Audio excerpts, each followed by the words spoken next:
Dans un élan de fraternité concrète, les ambassadeurs africains au Burundi ont transformé la célébration symbolique du 25 mai 2025 en un moment de partage humain.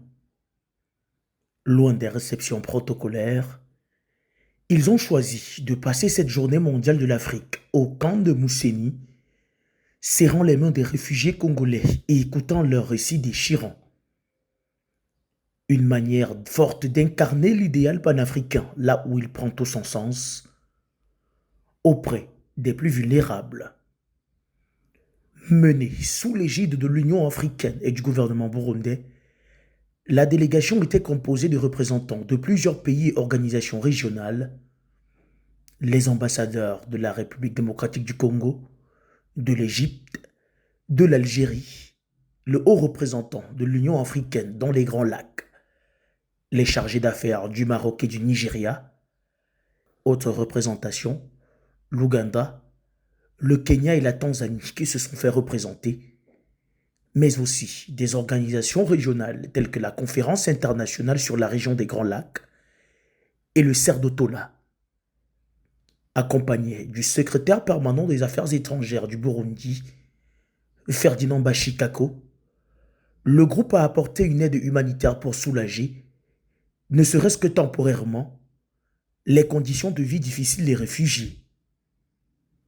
Dans son allocution, l'ambassadeur d'Égypte a transmis un message d'espoir inspiré par les paroles du président de la Commission de l'Union africaine, son Excellence Mahmoud Ali Youssouf, rappelant que cette journée est un moment de communion entre tous les Africains, malgré les épreuves historiques et contemporaines.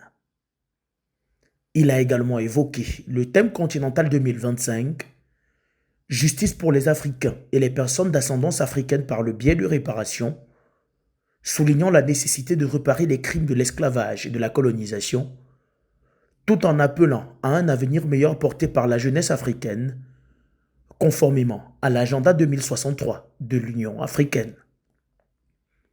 Le diplomate a insisté sur le rôle crucial de l'Afrique dans la géopolitique mondiale.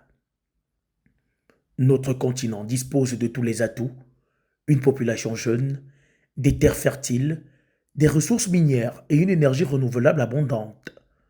Nous devons nous unir pour exiger le respect que nous méritons, a-t-il déclaré. Tout en encourageant les réfugiés à contribuer au développement local et à vivre en harmonie avec les autres burundais, il a exprimé l'espoir d'un retour durable et volontaire en RDC dès que la sécurité sera rétablie. Les réfugiés visiblement émus ont chaleureusement remercié les ambassadeurs pour ce geste. Cette visite, au-delà de son aspect humanitaire, a rappelé que l'unité africaine ne se limite pas au discours, mais se vit à travers des actes de fraternité, surtout envers les plus vulnérables. En cette journée mondiale de l'Afrique, la visite des ambassadeurs à Mousséni a incarné l'esprit panafricain, une Afrique solidaire, résiliente et tournée vers l'avenir.